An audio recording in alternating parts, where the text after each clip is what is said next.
him. I look at fucking Carlos Condit. They were talking about he's taking movement classes, and Carlos Condit never stopped.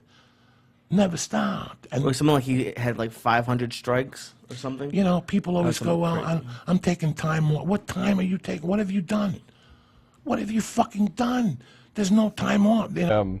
Well, I have Condit 1-4, Lawler 2-5, and the 5th round was fucking awesome. It's crazy because this is a time where both guys know they need to do something. But I think more so Lawler, because I think they were telling him, "Man, you really got to win the 4th and 5th round." But both guys just pedal to the metal, just. It's like zombie mode the last minute. Whatever. We're dumping everything and anything we have left, and then they finish, and you have that epic shot of both of them go right over to the cage, arms up, just trying to catch some wind from just dumping everything. Like, fucking A. That's what a title shot or a title fight is all about right there. And the question mark in the fight is really round 3, and when you look at it from a statistical... Is that where the knockdown happened, or was it 2? No, I think that might have been 2. 2, okay. But round 3 was the one where you couldn't clearly see, because Condit's 1-4, Lawler's 2-5, and then it's really what happened in round 3 and how do you score it? Because if you look at it statistically, Fight Metric had it so crazy. They had Lawler landed 93 of 178 total strikes. This is the total fight. And Condit landed 177 of 497. Dude, the guy was like Nick Diaz active. That was crazy. Lawler continuously delivering great strikes. What a chin on Carlos Condit. Great recovery by Condit. Beautiful coming head kick. Oh, Condit's a chest fight. Oh my God. As you guys know, by the way, 3 segments for this podcast: the opening, technique breakdown, and then we'll just look ahead at what's coming up in the calendar. So let's talk about UFC 195 if we can. A very interesting card, a very decent card in the end. What took place on January 2nd at the MGM Grand Garden Arena. The attendance, 10,300 for a gate of just a shade over 2 million. So given the attendance, high ticket prices it looks like. Let's break down some of these fights. Robbie Lawler defending his title against Carlos Condit via split decision, 47-48, 48-47, and 48-47.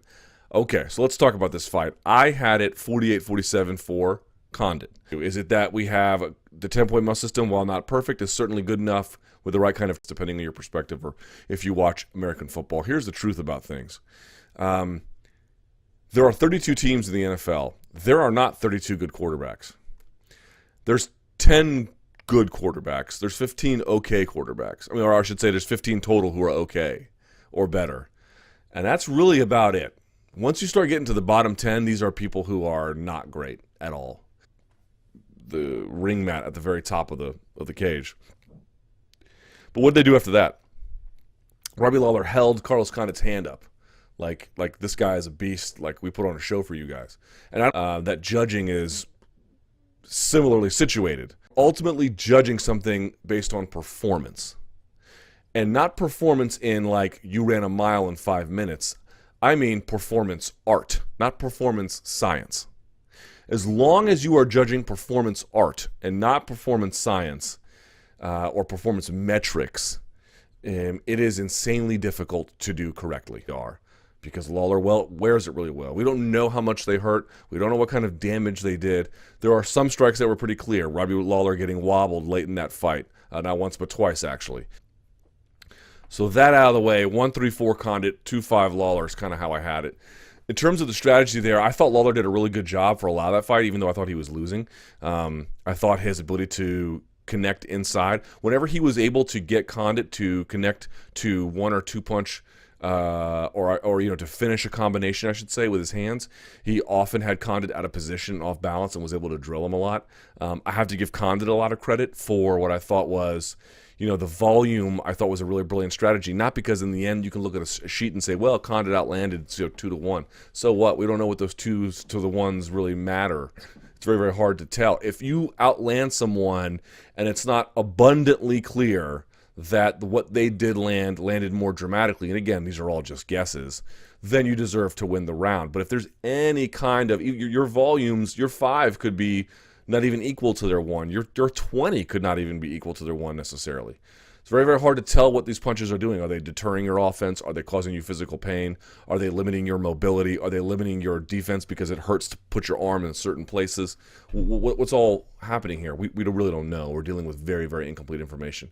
It's often why post-fight analysis brings more clarity than in-fight analysis. In-fight analysis is insane. It's why, again, 5 rounds of in-fight immediate reaction is so difficult to do. It's super, super difficult to do. So that's kind of what I thought. I really thought Condit, he got himself in trouble when he was really overly committal with the hands, but he really wasn't necessarily all the time doing that. He was either starting combinations with kicks or finishing them with kicks. He was staying busy. He wasn't allowing Lawler to sort of encroach on him all the time and to get his feet set. When he does, that's when he brings the thunder.